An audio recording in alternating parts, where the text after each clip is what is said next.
Hey there, Corporate Misfits. Welcome to episode 13 of the Corporate Misfit podcast. I'm your host, Brittany Darrington, and welcome to the series of Confessions of a Corporate Misfit. Today, I'm sitting down with Krista Rizzo, who is the founder and author of Why Am I Yelling? She's also a professional life coach, a motivational speaker, and she is the creator of Inspiring Transformation Programs. So today we are talking all about how she left her 9 to 5 at her Fortune 10 company and decided to start her own business. So get ready to hear the next voice from Krista Rizzo and learn more about how she became a corporate misfit. Let's dive in. You're listening to the Corporate Misfit Podcast with Brittany Darrington, where female entrepreneurs can get powerful tips and advice on how to start, launch, and grow their business. Now, if you're just tuning in, I want to hear from you. So go ahead and head over to iTunes, rate us and subscribe, and let me know what are your favorite takeaways from today's episode.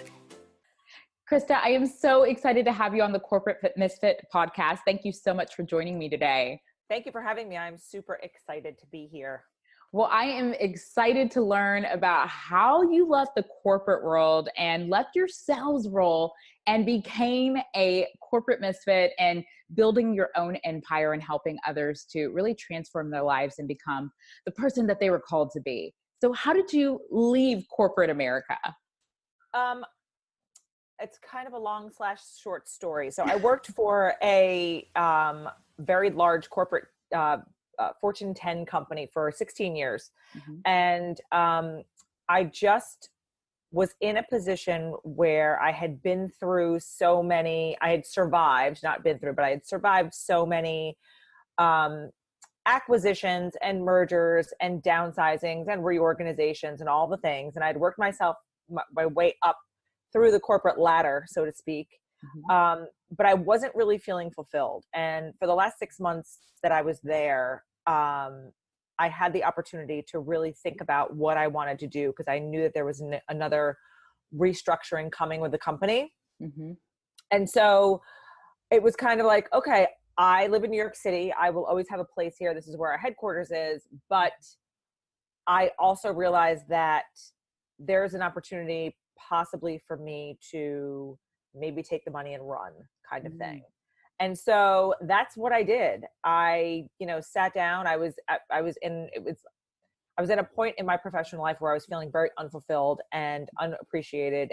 And there was a little bit of a Me Too movement happening. And for me, I was with a former coworker and I just was in an uncomfortable situation and I needed to not be there anymore. And the opportunity presented itself. And I said, you know what, I'm going to run. And so I put my name on the list and I had several months to prepare for it. And I took a package and kind of jumped without a parachute. Going ahead and just identifying within yourself, like, you know what, I'm not fulfilled. I'm not feeling like this is for me anymore. And actually putting your name on the list had to be scary. So what were your thoughts? What were you thinking was going to be next for you after you put your name on this list and decided to take this package when it was going to be presented? Yes, scary. Yes, exciting. Yes, a little bit calming because just because of how I was feeling internally and it was kind of bleeding out into my private life. And I didn't realize how it was affecting everybody around me, my friends, my family, my husband, my kids. And really myself. It was like, I'm the kind of person who's like, I'm just going to make this work and I'm going to power through it and it's going to be okay until I hit the wall. And it's like, no, this is not okay. And now I have to do something about it. So, I think for me, being able to make that decision was empowering personally, knowing that I had a support system behind me and my husband and my kids and stuff, and just them saying, yeah, you should try this. And really not knowing what I wanted to do with it after I did it was a little bit more exciting than anything else. It was like, okay, now I have like this blank canvas and I can either take, what I've learned and my experience in this, corporate genre and continue on with it and find a job somewhere else and contribute somewhere else. Or I can look at all these other options that I have in front of me that never really presented themselves prior to this. Ooh, I love that, because what happens sometimes is that we want all the answers, especially when we're leaving a environment that might have been toxic or just really bleeding into our personal lives, like what you mentioned. It's one of those things where we're like, okay, what do we do next? And when we give ourselves that time to really kind of identify what's next for me, what's going to go on this beautiful canvas that I'm going to build, will create. It allows us to kind of open ourselves to opportunities and possibilities and things like that. So Yep. did you take time to do like a detox from the corporate world when you took that time off to kind of just discover what was going to be next for you? Yes. So I left in August of 20, what year are we in? I don't even know. 18. 2018. So my last day was sometime in August of 2014. Mm-hmm. Right. So 4 years ago. And I said to myself, you know what? I have 2 kids, and it was the end of the summer, and I said, you know what? I want to enjoy the rest of the summer. I want to get back to, our apartment. I want to get the kids back in school. I want to just like do our thing and just kind of get into a groove. And then I will focus on what I don't know what I should be doing. So I should probably focus on doing something, right? I knew that I wanted to work. I knew that I wanted to do something. I just didn't know what I wanted to do. And so I did. I took half the month of August off, all the month of September. And then part of my severance package was to be able to work with a career placement services kind of company. Like they do recruiting and resume writing and all that kind of stuff for you. And it was part of the package. So it was a really good resource for me to have, because I don't think I had written a resume in probably 12 years. But I always ask people about resumes. I'm like, how do you write it? Right. I can't even tell you how to write it Yeah, now. no, I was like, I have this resume from 1999, I think. I don't know what to do with it. And it's definitely not updated. What do I do? And, I hadn't really been on a formal interview, right? Like you work your way up in a company, and it's like, oh, just Krista is the next person, or hire her, or she'd be great for this position. So it'd been a long time. Mm-hmm. So I started to meet with a corporate coach, career counselor coach. And she and I would meet once a week or once every other week. And she was like, let's update your LinkedIn and let's get your resume going. And you take these self-assessments and take the Myers-Briggs test and do all this stuff. And I was like, okay, I don't know. Okay. And webinars and things. I was starting to get all kinds of responses from my LinkedIn. I wasn't putting any resumes out there. I was getting responses from my LinkedIn updates. And I had 5 or 6 like major companies calling me for interviews, see if I was interested. And I was like, I don't know what to do. So maybe I should just start interviewing just to stay fresh. Right. So I did. And there were 2 companies that I made it almost to the end with. And in the meantime, I wasn't really feeling that excited about any of it. I was like, I don't think I want to go work for any of these people. I don't want to give my left arm for this company, and I don't want to give my second born child to this company, because a lot of these companies you hear about that are so wonderful to work for, they've got a lot of great perks, but they expect a lot out of you. Absolutely. And I didn't want to work 80 hours a week if I wasn't going to do it for myself. And so my coach actually said to me when we were on a call one day, she was like, okay, you're going on all these interviews. You are, you're jumping before they even get to make an offer. And I was like, I don't want to lead anybody on. I don't want to do the wrong thing and have somebody do all the work and go through all the trouble and do all the things for me to say, nah, this is not really my idea of a good time. Mm-hmm. So she was like, I think that you should explore coaching. And I was like, what are you talking about? And she said, I think that you should explore coaching. All of the favorite things that you've done in your career have been helping other people, building their careers, helping them move on, helping them find their niche in whatever it is that they're doing in their job function. Those are the things that you love to do. You love to teach, and you love to help, and you love to promote. So I think what you should do is explore that as a career for yourself. And I was like, I don't even know that that's a thing. Where do I start? What are you talking about? Right. So she said, if I were you, I would get certified because someday there might be a certification requirement with coaches and that kind of thing. She said, but I think it's just a good thing to know how the industry works and, get some tips and some organized ideas and hire somebody, a school or a program to teach you like the basics. Mm-hmm. So I was like, okay. So she gave me a list of schools. I interviewed a bunch of them. I was still interviewing with a bunch of companies over here. And I got really jazzed about this one program. And I said to my husband, I think I'm going to do this. And he was like, fantastic. Go have a great time and enjoy yourself. So I did. And it was a 7 or 8 month program. And I fell in love with the idea of life coaching.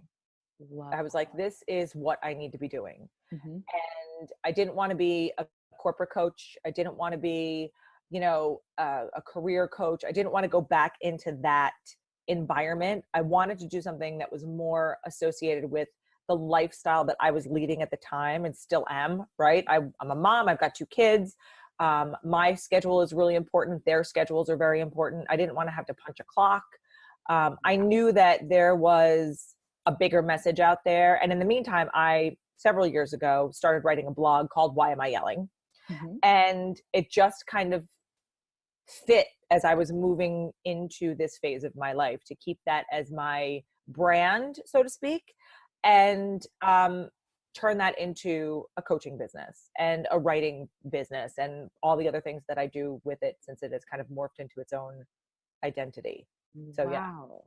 Okay. So you started Why Am I Yelling as a blog, and that's how this whole thing, this whole empire formed. Yeah. Wow. That's amazing. And I love that you said, once you started just kind of testing out the waters and seeing that if the coaching thing was going to fit for you, you fell in love with it because you've already been helping people. You've already been encouraging them, motivating them, and inspiring them to do the things that they needed to do in their life. But gosh, that's what so many new entrepreneurs actually struggle with in the very beginning. They know they want to be their own boss. They know that they want to work for themselves, but they have a really difficult time kind of narrowing it down or identifying exactly what it is they want to do. And I love that you touched on, hey, I had a suggestion. I went and tested it out and tried it out, see if it worked, and then went from there, because we get so stuck on, well, I'm good at my corporate job doing this, so maybe I have to do this in my business, and not really explore those options like you did. Yeah. No, I think it's really important to, I mean, there's so many things that go into starting your own business, and it takes none of this happens overnight, regardless of what anybody says. And so, it might look like everything's going really well at some point, but in the back, the walls are falling in, right? So we kind of have to be realistic in the way that we go about doing things. Like I had a plan, right? I knew I had X amount of months before I was leaving my job, which gave me X amount of dollars to be able to put in the bank. And I knew that I had a husband at home who, he works and he makes a salary.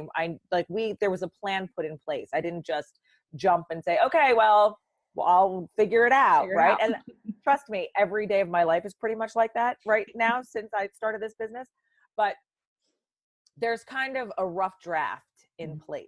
And even though when I started coaching, I was like, okay, I'm going to be a parenting coach. And I started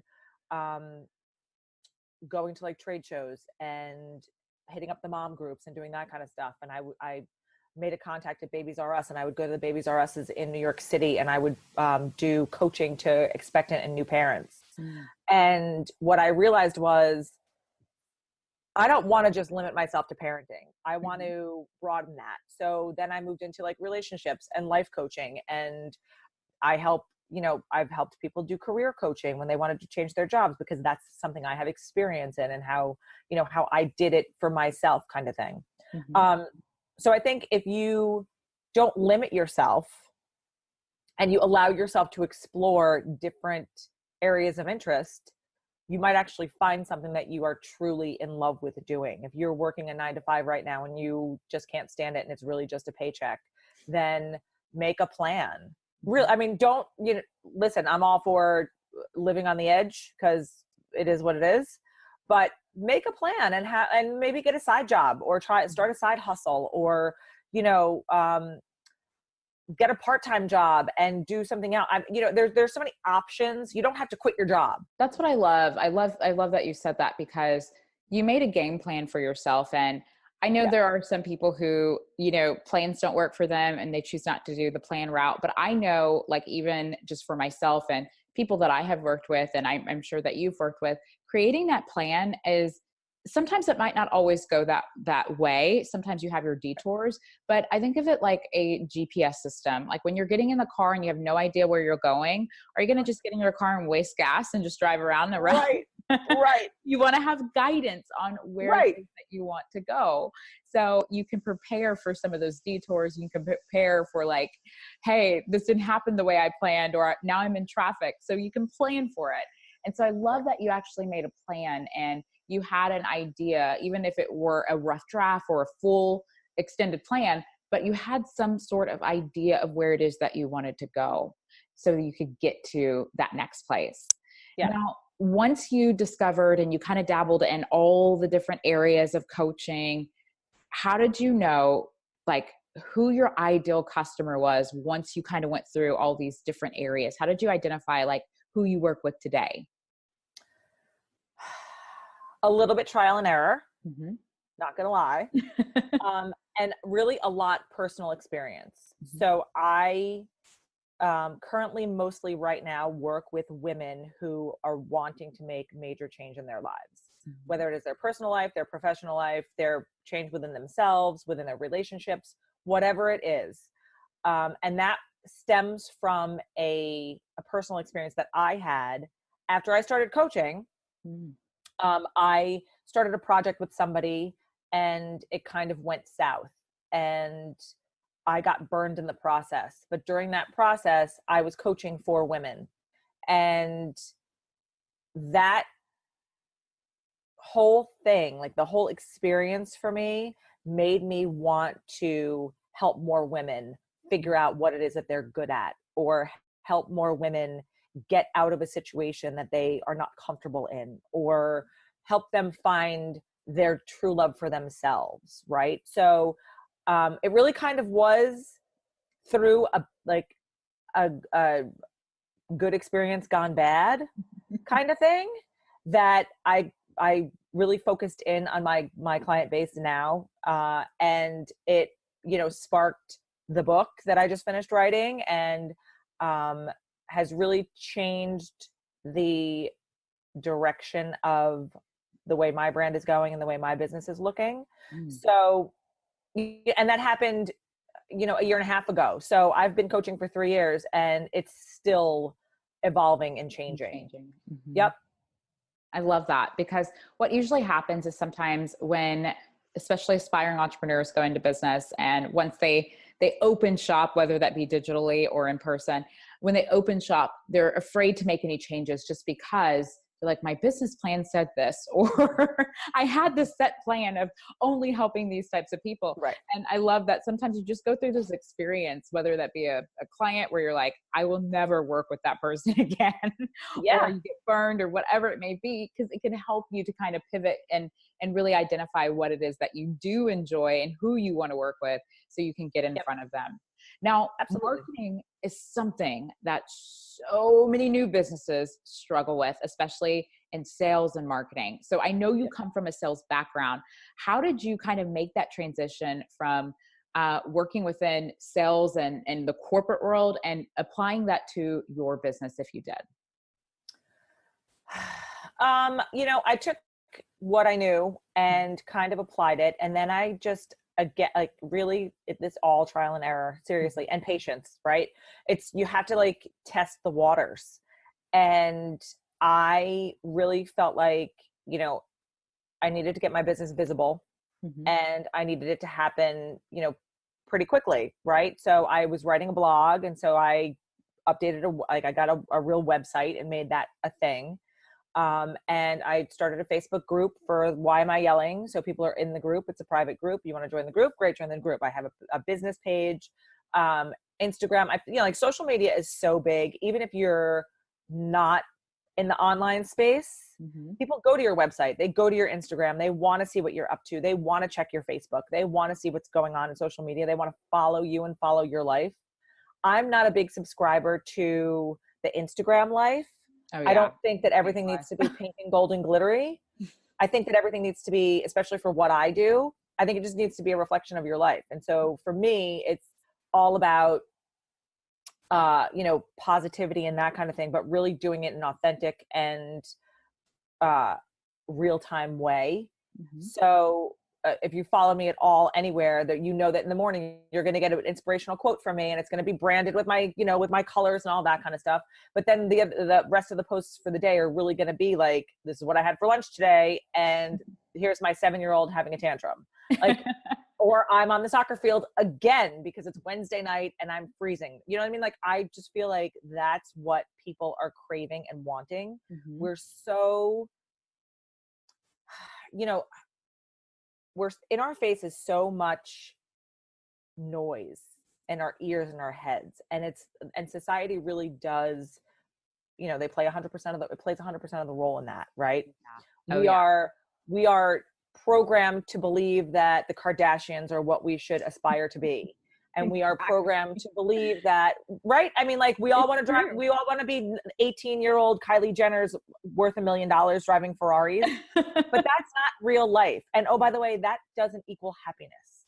And so if you are willing to be patient with your business and put the time and energy and work into it, because none of this is coming for free, right? Work.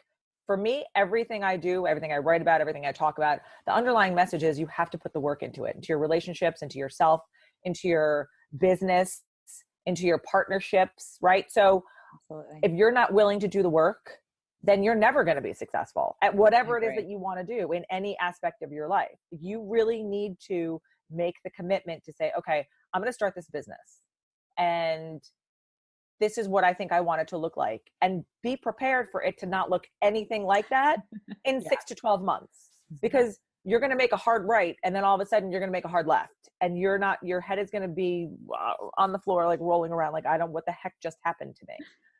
But that's real life. And for me, that's the excitement about it. It's like, okay, what's today going to bring to me today, God? What are we waking up to this morning? And what am I being thankful for at the end of the day? Whether it's good, bad, ugly, indifferent, purple, yellow, green, orange, it doesn't matter. It's a new experience. Every day is a new experience for us. And if you find a practice to do the work, to have patience, to, be grateful and thankful for being able to do what you're doing, and really being in love with what it is that you're doing. Don't do it if you don't love it. Then you'll find a way. You'll find a way to make all of it happen, and you'll find a way to get yourself visible and get yourself exposed, and partner with the right people, and collaborate on podcasts like this. And you will figure it out, and it may take longer than you think, but it will happen. I agree. I love what you said, touching back on the life of the Instagram life, or believing that, okay, I'm 18 or I'm 25 and my life is supposed to look like this because I see that on TV, on every social media platform you could think of, and all of that. And that authenticness and that genuineness is just not there anymore. Like it should be, like it originally started off to be on, like, Facebook.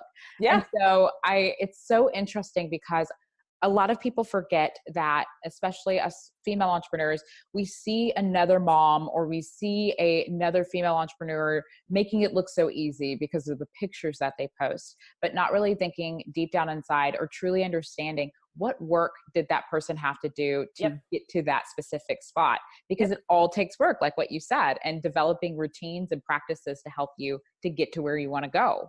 Yeah. What routines do you have within your business and within your life to help you reach your level of success? I think that depends on the day. Yeah. Depends on what we got going on for the day. I'm a planner. My routine literally is, it depends on the project that I'm working on. So right now, I know that I am high functioning in the morning and during the day. At night, I am of no use to anybody. I've got 2 kids. I have to put them to bed by 9:30. I'm usually sleeping in one of their beds with them. And then I wake up at 10 or 10:30 and it's like, oh my God, I just lost that hour. And now I have to like make it up, or now I'm just going to go right into my bed because I'm not right. So I Sounds know like my life. yes.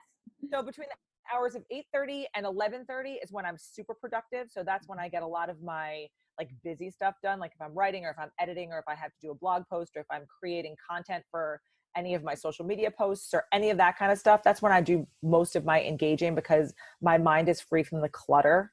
By the time 11:30, 12 o'clock rolls around, I've gotten emails and text messages and Instagram direct messages and all that kind of stuff that I feel like I'm being distracted by. So my afternoon typically looks like it's filled with stuff like this. I'm doing podcast interviews. I'm writing for somebody else. I'm like doing that kind of stuff. So I kind of do plan out in blocks. I don't really do hour to hour unless I have back-to-back meeting kind of things. I stay organized. I use Trello. I think it's a great tool for an excellent tool. All the things. Yes, that keeps me very organized. My family uses just a regular Google Calendar. Like we all have shared calendars on each other's calendars, so we know who's I doing love that. The whole family does it? well. It's me, my husband and I, and we have an almost 13-year-old. He'll be 13 at the end of the month, and we live in New York. I don't. Where do you live? I'm in Houston, Texas. Okay, so we live in New York City. So he commutes to school on the subway or on a bus by himself every day. So he has like, we have a shared calendar, so I know what kind of practice he has or where he is or what's going on. And it really just kind of makes everything run a little bit smoother.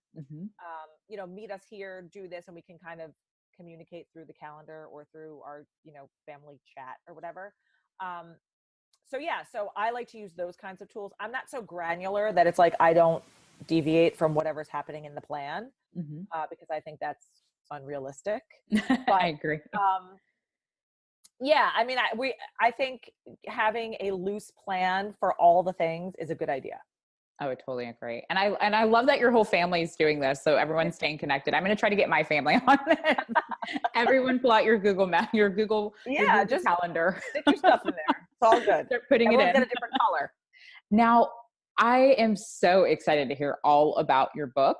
And so that is something that I know a lot of us want to eventually do one day. And I just want to ask you, how did you get the courage to say, okay, I'm going to write a book. I'm going to publish this? It has been it's often a joke now because this is like my 3rd and 4th child because it's taken so long to come to fruition. But I really had the idea a while ago when I first got into coaching. I was writing the blog, and it wasn't necessarily like when I was writing the blog several years ago that I wanted to write a book. But early on in my coaching, I decided, you know what, Why Am I Yelling is going to be the brand. And I really want to write things that are meaningful for and helpful for other people. I'm a coach. It's what I do. And so this book was particularly inspired by, this one's about relationships. It's called Why Am I Yelling? Because Relationships. And it's the 5 essentials you need to successfully maintain all of the relationships in your life without yelling, in parentheses. So this one was inspired by my now almost 13-year-old a few summers ago. Oh, wow. I really I get inspiration in the weirdest ways sometimes, but I was thinking about the book series because it's going to be a series. I'm going to write several of them. I wanted to kind of be like, the idiot's guides, like the Why Am I Yelling guides kinds of things, but I don't want them to be necessarily how-to books because we all have our own ways of how we like to do things. And I don't want to say, you do it this way, you're wrong. Right. Absolutely. So I wanted it to be personal, relatable, and something that everybody was going to be able to get out of it. And so I was watching my son, the year that he was going into middle school is the year that they start traveling around the city by themselves. We don't have yellow buses here. So yeah, you got to get on the subway in New York, right? You get on a city bus, they get their own, like literally the first day of school, they get a Metro card handed to them and it's like, good luck. And my son is on the young side. So he's the youngest in his class. So he was 10 years old when he was out and about in New York City by himself. So it was that summer before that he was going to school. It was like July and he was off to school in September. And my husband and I were like, okay, we're going to have to give him some kind of device for us to be able to know where he is. Because he's going to be 3 miles away from home at school. And what if he needs to get in touch with us? I mean, I can't not have him have some kind of like something that tracks him. Right. So we decided to give him his cell phone, and we decided to do it in the summer. And it came with all kinds of restrictions and all kinds of, this is why we have it. This is my phone, not your phone. It's a gift. It's not a right. We can remove it, like the whole thing. But about 2 days after he got the phone, the girls started texting. And it was something that it literally happened like immediately. And I was like, what is this? And he, being a 10-year-old boy, had no idea what to do with it. And the girls that were texting him were 2 years older than he was. I like you. Meet me. I want to. And he was like, I don't know what to do with this. He was visibly shaken. And so I started like watching how at this age, the adolescent age, relationships really start. These kids really do start to change how they create their relationships. And that got me to thinking about how we did it when we were young, and we didn't have these handheld devices. We didn't have the cell phones. No. So how did we write letters? How did we talk to our friends? Like, our phones rang and they were on the wall and they had rotary dials, and the cord was super long so we could walk into the closet and shut the door. So I started thinking about it, and I was like, you know what? I think that my first book should be about relationships, but I don't think that it should be about one specific relationship. I think it should be a compilation of all the relationships we have in our lives. And so that kind of morphed into, okay, well, what are the most important things that we need in our relationships to have them survive and be strong and loving and successful every day? And so I did market research. I put a bunch of like polls out in Facebook groups. I sent an email to my email list asking for, replies on what are your top 5 things that you need in relationships. And I got, a few hundred answers. Wow. And I narrowed the answers down to 5 essentials. And then I just kind of started writing my stories and worked with an editor who is absolutely amazing, because I'm self-publishing this book. She really just sat me down after I handed in like the stories that I did. And she said, okay, these stories are all fantastic. She said, but what problem are we solving for our people? You have these 5 essentials. Let's talk about how we're going to get them through every relationship in their lives. And so the first part of the book talks about your relationship with yourself, because that's your most important relationship. And then the second part of the book talks about your relationships with other people, with your partners, with your friends, with your family, with your children. I talk all the way through, it starts at adolescence and goes all the way through to the death, really. And it really does talk about how by utilizing these 5 pieces in all of our relationships, they can be strong and healthy and vibrant and successful. And it also talks about the fact that it's okay to let some relationships go if they're not serving you. But yeah, I think, writing the book, it was hard. It was a process. I decided not to wait for a traditional publisher because I was behind schedule. And so I was like, you know what, I'm just going to do it myself. And if somebody comes along and says, wow, this is a book that I think my company would like to publish and buy from you, then that's a conversation we have down the road. But right now I'm happy with the decision I've made because it's mine, and I didn't have to change it for anybody. And because I wanted it to be this. I wanted it to be special. I love this, because this is so amazing and inspiring for just people to go out and really do what it is that they feel like they're called to do, and not wait for people to get in alignment or wait for someone else to say, okay, yes, I'll publish you. You went out there and took charge and said, no matter what, I'm going to do what I need to do. Now, what advice would you give to a aspiring entrepreneur who's looking to start their business and leave their 9-to-5? I would say have a plan, like we talked about before. Have some kind of loose plan. Have a lot of patience. One of my dad's good friends gave me this advice when I first started out. He was really successful real estate entrepreneur. And when I said, I'm going to go be a life coach, so many people were like, you're insane. What do you think you're going to, why are you doing this? And he actually pulled me aside at dinner one night. I was visiting my parents down in Florida, and he pulled me aside and he said, I'm going to tell you this. And I want you to listen to me. And I was like, okay, it's like a father to me. I will absolutely listen to you. He said, I want you to give yourself 2 to 3 years in this business. Expect to make no money. Expect to work the hardest you will ever work in your life. But I want you to have patience, because if you believe in what you're doing and you can make it happen, then you will be successful. You're going to be successful. I know you will. He said, you just have to have patience. And so I think for a lot of people out there who are trying to start businesses, you really have to give yourself 1, 2, 3, sometimes longer years to really find your stride and fail and succeed. And, you're going to get a taste of success, and then you're going to fail miserably. And then you're going to find something else, and you're going to, it is a roller coaster. And so Absolutely. You have to be able to be prepared for that ride. So don't put all your eggs in one basket. Don't do your research for whatever it is that you're doing. Do whatever online research you can. If you're networking, reach out and get other people's ideas and opinions. Do not be offended by other people's honesty, right? Be able to take some criticism, because that comes with the territory too. Oh yeah. There's really a lot. I mean, I have a lot that I can talk about this with, but I just think that if you believe in what you're doing, and you believe in your message, and you believe in the product or the service that you're putting out there, then you will find a way to make it happen. I totally agree. Oh, I love that you said that, because you have to be able to stomach entrepreneurship, and it is a major roller coaster ride. Now, Krista, I'm so excited to learn more about your book and just even stay connected with you. I have enjoyed our conversation today on the Corporate Misfit podcast. How can we stay connected with you? You guys can find me at whyamiyelling.com. You can find me on all the social channels at whyamiyelling with a little underscore under it. Email me at info@whyamiyelling.com. I'm everywhere. Like you'll just Google Krista Rizzo and you'll find me. Why am I yelling?